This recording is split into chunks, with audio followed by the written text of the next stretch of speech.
Welcome to Coping with COVID-19. I'm Tyler Orton here at Business in Vancouver. And I think it's obvious much of the economy is grinding to the halt right now, but companies are still hiring. That means jobs are out there, but how is everybody going to be prepared for that? With us today, it is Jessica Hodgson. She is the Director of Human Resources at a Vancouver-based tech company. Later, she's going to discuss all of this with us. But first, Jessica, thank you so much for joining us on the show today. Thank you so much for having me, Tyler. Okay, so I think beyond the technical stuff that maybe some companies were not equipped with, because I think everybody in the last month, they've kind of learned how to work from home quite easily. Everybody's doing Zoom chats, Skype chats, but I think there is kind of a sense that people want, a sense of certainty that people get when they are speaking to somebody in person. What's been your experience, though, maybe doing some of these virtual chat sessions, these virtual interviews as somebody who is hiring somebody yourself? Yeah, I mean, it definitely has been an adjustment to move our interviewing from in person to video. I think the biggest challenge is, regardless of how well everybody set up their home office or the internet, I think everyone is using their home internet in a way that they never did before. And so we're encountering lots of, laggy chats or dropping of calls, which is awkward. It's uncomfortable. So I would say that that's been the biggest change.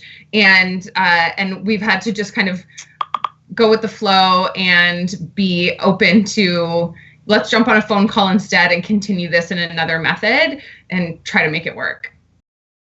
Yeah, what is kind of the difference? You're in a room with somebody, you kind of get this, sense of how they are person to person.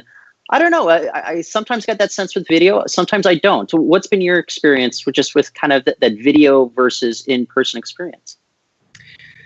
Definitely, it's harder to get a sense for someone's personality when you're on a video chat than it is when you're in the same room as them, shaking their hand.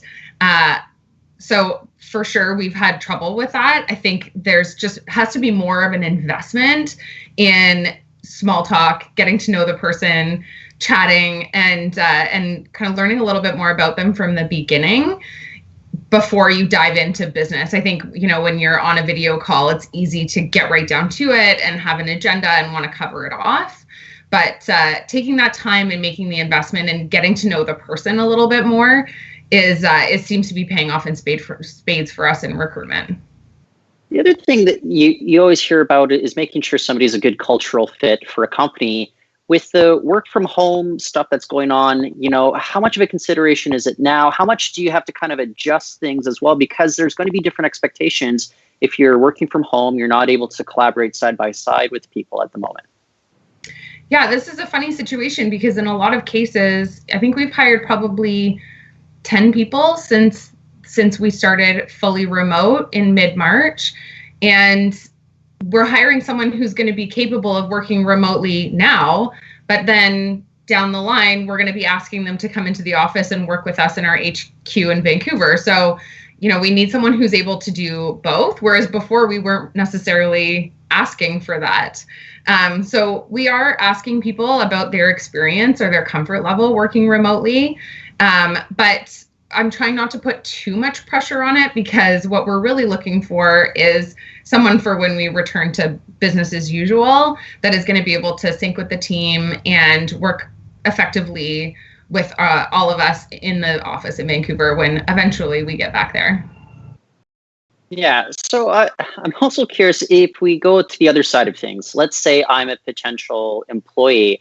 I'm doing an interview. What should I be doing to kind of get prepared to it other than, I don't know, taking all my pentagrams from the background of my wall or something like that? Yeah, definitely setting up a professional workspace and ideally, having a desk set up, asking anyone else that you might be sharing your home with to maybe get off the Wi-Fi to increase your chances of a smooth connection. So ask them maybe to stop streaming Netflix for a few minutes while you do an interview. Cleaning up your background, making it as kind of neutral and professional as possible. And I think just making sure that you are free from distractions. So there's little chance that one of your housemates is going to kind of walk in while you're in the middle of an interview. There's currently a garbage truck going by my window. There's not a whole lot I can do about that, but I did close it before I started the call. So yeah, thinking about, how can I reduce the amount of distractions and really focus on the conversation that I'm having so that I'm my best self and presenting in my best possible way. The other thing, even though you're working from home, I always think it's good to dress up for a job interview, regardless of whether you're doing it virtually or in person, right? Yeah. I mean, you can wear pajama pants on the bottom because I probably won't see it, but looking sharp and feeling put together, I think not only will make a big difference in how you present to the interviewer, but will also change how you hold yourself, how you project your energy. I think that's a lot of the working from home. If you're lying on your bed, you're going to feel like you're lying on your bed and not have that confident energy. Yeah, dress up for at least that one interview, because even if you're working from home, you can, like you say, do pajama pants and pajama bottoms as well. But it made me laugh a couple of weeks ago. I had one interview. The guy looked at me and he's like, "You must be the only guy working from home right now still wearing a suit and tie." So in some situations I get it though. But yeah. The other thing I'm thinking about, kind of the technical stuff. And look, whether it's access to equipment or access to, say, servers, for example, let's say an employee is hired. What are maybe the next steps that you have to go forward? Because there's a lot of maybe, say, paperwork that you're typically used to getting signatures on things. What are the next steps after you make that hire?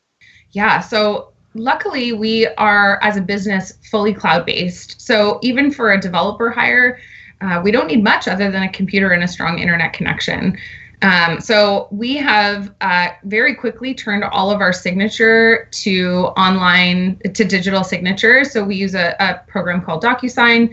There's a few of them out there that will facilitate a digital signature. So we're able to get all of the documents that need to be signed, sent back and forth through the internet. And then we also the only thing that we're actually doing that's physical is sending people a welcome kit. So we used to get people's desks all set up for them on their first day, and they would have a notebook and stickers and maybe sunglasses that had our branding on them waiting for them at their desk on their first day.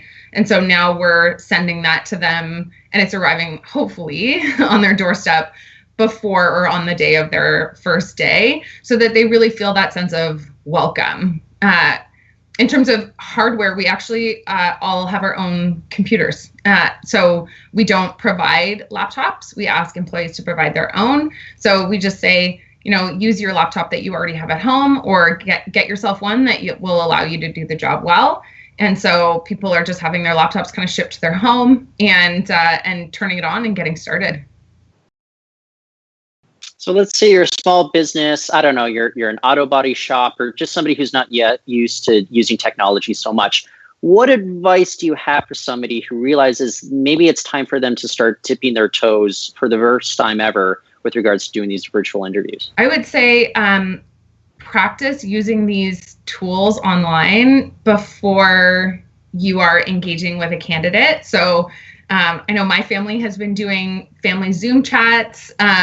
So, download the software, try it with a friend. Everyone's bored and hanging out at home right now anyway. So practicing, using the technology, getting it set up. What are some tactics that you can use to eliminate any issues that you're having with Wi-Fi, like maybe closing some open browsers, or asking someone to stop streaming and taking up your bandwidth. So just kind of figuring out like all of those growing pains and what you can do to minimize that distraction before the interview takes place. Getting familiar with the technology. And then I think again, making sure that you're getting to know people and taking the extra time to chat with them, because when you are on a video call, you just don't get that same personal connection.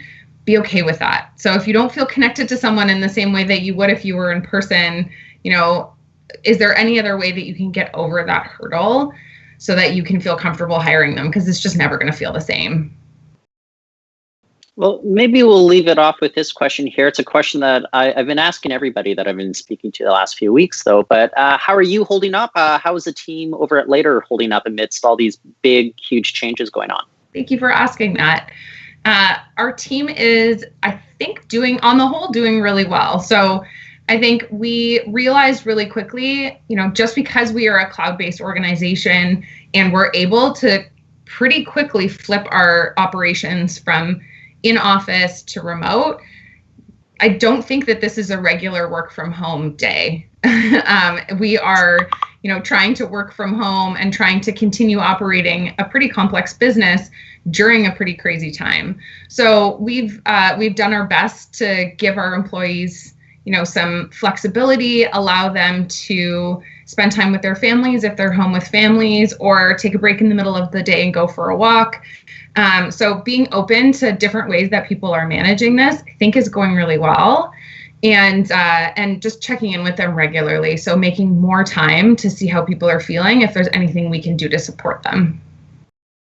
Yeah, it's just been interesting, just emails from my own managers as well, just saying, hey, if you ever need somebody to talk to, just give us a ring. And so it's good that I think a lot of businesses are recognizing, like, you need to keep in touch with your employees, kind of keep that human element there when a lot of people might be living on their own and maybe feeling more isolated too. That's exactly right. Yeah, I think there is a higher chance of isolation and a higher probability of spending too much time on your laptop. So helping people to set those boundaries and take good care of themselves in whatever way that looks like for them has been a big priority of mine, and something I've spent a lot of time thinking about in the last few weeks.